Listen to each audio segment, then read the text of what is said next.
What is up, everyone, and welcome back to another Operation Xbox 360 video. And today we are on our episode, I don't know why I'm doing two, episode 10 of our pickup series. And it's time to welcome in the beard. I'm growing a beard, just in case anyone cares. I've never really let it grow. I've never really given it a proper go at growing. So yeah, I just thought, you know, if everyone thinks, why does he look a bit different? It's because I'm trying to grow a beard. And trying is the key word there. So today we will reach the 400 game mark in this episode. So without further ado, let's crack on.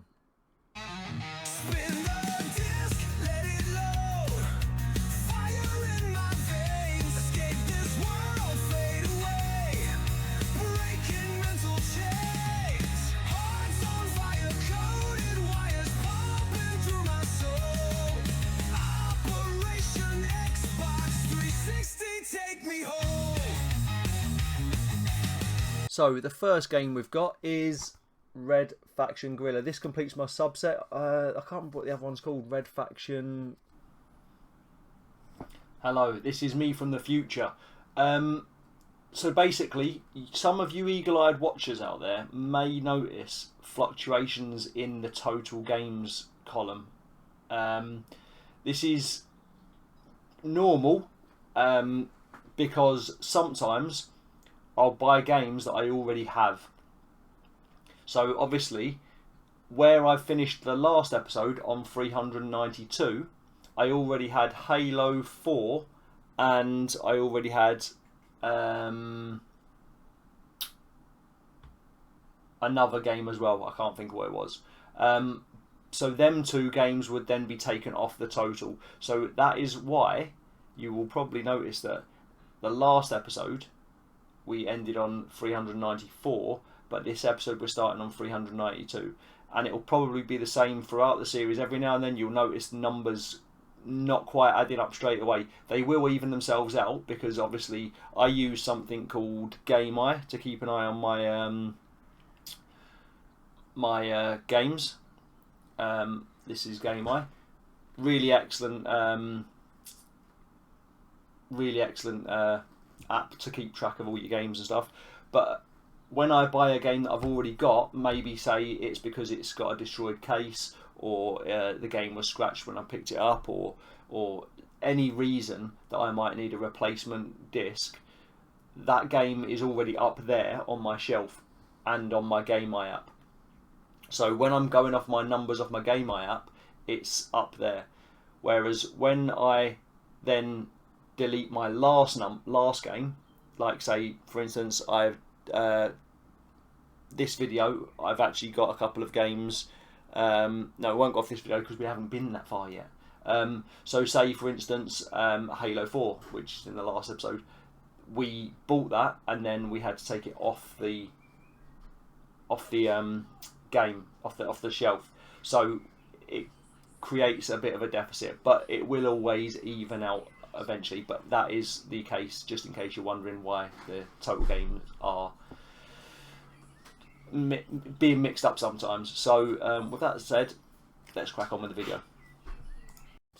But there's two Xbox 360 Red Faction games as far as I'm aware, and this is the second one that I need. So we've completed that. It's not backwards compatible, but it is complete in box, and this set me back £1.50, which takes our total spend to £811.38. Easy come, easy go and all that. Next up we've got another Kinect game, Zumba Fitness Rush. So this isn't one I'm going to be in a rush to play, but it is a power copy, so I do need to keep it to add to my collection. I do think that when I actually do set my Kinect up at some point to play through the Kinect games, I think my wife and my kids will probably have quite a lot of fun on these Zumba games. So it's not the complete worst game ever. It's not for me, but I've got 3 other women in the family that, you know, probably will enjoy it a lot more. This is not backwards compatible because it is Kinect title, but it does come with a nice glossy manual and a good quality disc. So That is Zumba Fitness Rush, and that set me back £1.50, taking our grand total to £812.88. Next up, we've got Amped 3. I believe, I might be wrong here, I'm just going to say it anyway. This was a very early Xbox 360 game. I think it was one of the release. I probably could find out roughly by the date. 2005. It could. I think it was. This was one of the release titles for the Xbox 360. I think. Don't shoot the messenger. Or well, I'm not really a messenger. I'm just making up information here. But don't shoot me for being wrong if I am wrong. I'm not a big fan of snowboarding games. I loved SSX Tricky. I did like, on the original PlayStation, there was an MTV snowboarding game, which was pretty incredible back in the day. I've tried playing it more recently. It's not that great. But anyway, back to the point. This is not backwards compatible. It is complete in box though, and in really good condition, so I couldn't turn that down at £2.50. Which then takes our spending to £815.38 in total for my collection. Next up we have Robert Ludlow's Bourne Conspiracy. I saw this. I've never seen this in the CEX or actually online. I didn't know it existed. And I picked it out and I thought, oh, that looks like it's probably one that's going to probably go up in price or maybe be a bit pricey. But it wasn't. It was quite cheap. So it has got a bit of a tear in the plastic cover. So I can just change the box, but the inner sleeve's really good condition, so that's good. It's not backwards compatible, but it is complete in box, so that's good news. That set me back only £2. I thought it would be a bit more expensive than that, but £2 for a Bourne Conspiracy game. I think that'll probably go up in price at some point. I'm not 100%, not just guessing here, but these sort of games usually do go up in price a little bit. Or they're normally already at a higher price at this point in the Xbox 360 life cycle. So that is the Bourne Conspiracy, £2. That takes our spending to £817.38. The next one is a game I already had, but it is the Game of the Year version. So that is Borderlands Game of the Year edition. This comes with all 4 add-on packs. And apparently a fold-out Pandora map, but it's not in there. It's not in there. So I'm going to have to probably go on eBay or something to see if I can pick up a good condition fold-out map.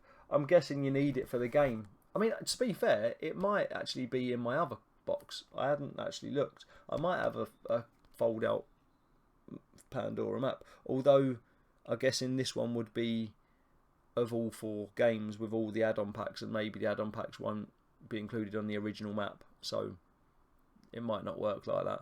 But if not, I'll pick it up off somewhere.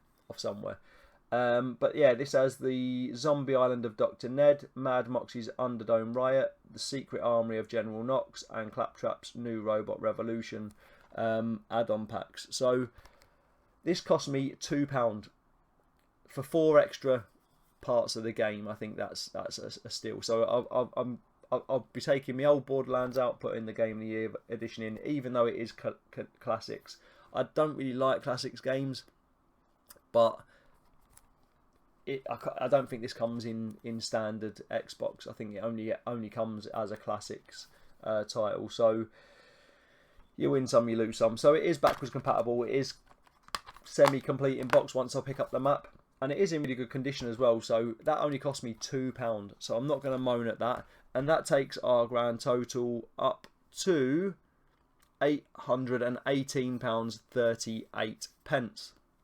Next up, we've got Conan. Now this, I like the look of this sort of game, but the gameplay in this looks like the adverts from the 90s. You know, like the old adverts that they'd do, it'd come up saying actual gameplay, so it'd be like computer-generated graphics. It looks quite similar to that, so it doesn't look like graphics now, obviously, because it's 15, 20 years old. But that's what it looks like. So I'm hoping the gameplay is good, and I'm hoping it has aged quite well. But yeah, it doesn't look appealing graphically, if I'm honest. But it is backwards compatible. It is complete in box, which is great stuff. And it did only set me back £4, so that's really good. £4 takes our spending up to £823.38. And the next one is a nice round number at £10. Driver San Francisco. This is backwards compatible. I've seen this a few times in some stores, but it's usually battered. It's usually like really, really battered. So it comes with manual, comes complete box. It is backwards compatible. Driver San Francisco. I've never played any driver games. I remember when I originally had that PlayStation 1, I believe. It might have been PlayStation 2, but PlayStation 1, so I was like 13, 14. I think it came with, I think there was a driver game on that. I never played it, but yeah, it's supposedly a good franchise. So I thought I'd pick this up, and it's a £10 game. So I had to make sure if I normally if I pay double figures, say, I always want to make sure it's got a manual in it. I always want to make sure it's a half decent case. It's not bad. I know you can change them up, I know, and things like that, but I just like to make sure it's all in good order if I'm going to pay double figures for a game. If I'm going to pay a lot of money for a game, it has to be in really good condition. So I will wait for either a game to come down or to pick it up in a better condition if it's battered. And I have seen this one a few times, but I haven't picked it up due to it being a bit not in great condition. So yeah, £10 as I said before, and that takes our spending for this episode up to £833.38. Starting to feel a bit sick. 2 more games left.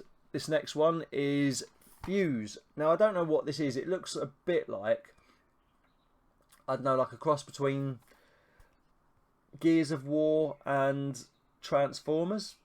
I don't know. It looks alright. It doesn't look terrible. It almost looks a bit online though, based. I hope you can play this. I hope there's a campaign that you don't have to go online for.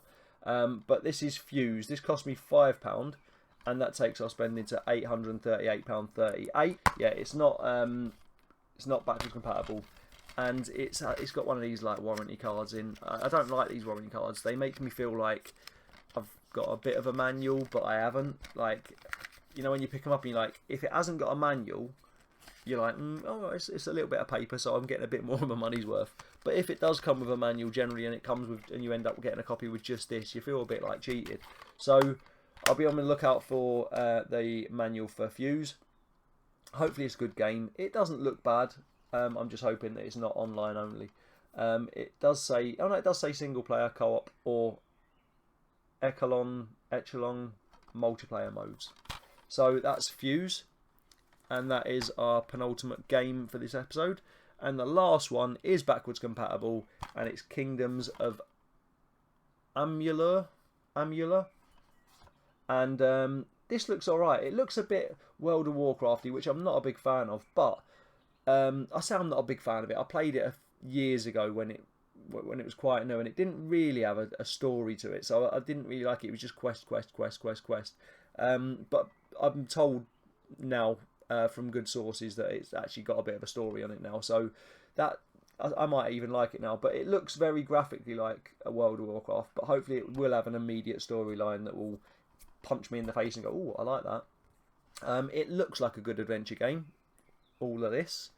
Kingdom of Amalur Reckoning.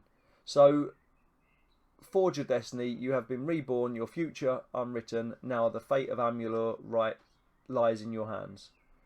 So it does look quite good, if I'm honest. And I am looking forward to playing it. It is backwards compatible, but it's not. It comes with one of these warranty card things, and this at least I've got this sort of thing. Bonus Mass Effect 3 themed items. I like Mass Effect, and you can use them in this game. Well, I won't be able to use them because they'll be off the marketplace, and the marketplace is closed. So yeah, Kingdoms of Amalur Reckoning. That's our last game in this episode, and that cost £2. which takes our spending to a rounded-ish £840.38. So that is the end of this episode. If you've enjoyed it, please hit that like button, click the notification bell so you don't miss any future uploads, and subscribe to the channel. You know you want to subscribe to that channel. Subscribe to this channel, not that channel. Subscribe to this channel, and I will see you again, hopefully, for the next video. Peace.